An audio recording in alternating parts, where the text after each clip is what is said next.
We love, as engineers, to talk about getting out of a box or have out of a box, kind of outside the box thinking or something like that. But many times, we claim to do it, but we really don't do it. So we do kind of like a small step. We peek out of the box. We don't come out of the box.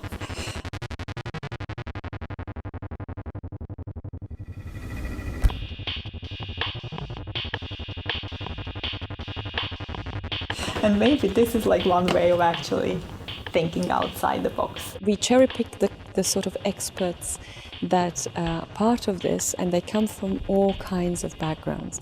Some of the big figureheads in charge are, of course, the KTH professor Danica Kragic.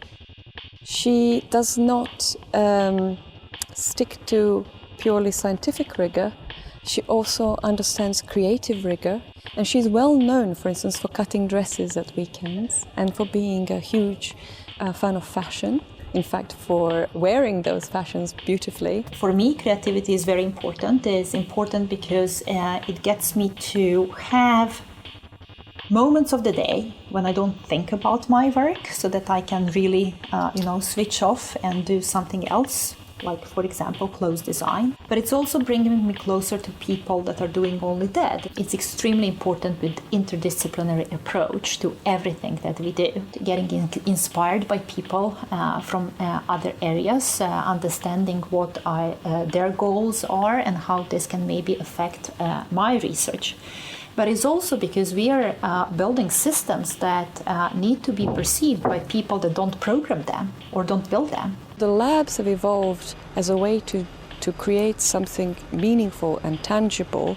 We bring some of the best experts in the world from completely different fields. There is Danica Kragic's team that is excelling in the field of AI and in this new project where they are really galvanizing all industry sectors. All of the scientific research and industry capabilities and expert knowledge is combined together with creativity and the arts to the purpose of enhancing human beings. I think that there is a strong relation between what we do in our research and MTF. We are working with developing systems that are based on programming, some form of experience that ends up or enables automation of something that we humans do. And we are creative, so we need to understand human creativity. We need to understand human ways of interacting with each other. We need to build machines in a way that can adapt to what we humans do. I think this is great, the whole festival, have it here at KTH and have it at Reactor Hallen, because it's a kind of like a very different way of bringing people together. It's still kind of like the technical aspect, but it's like also very creative.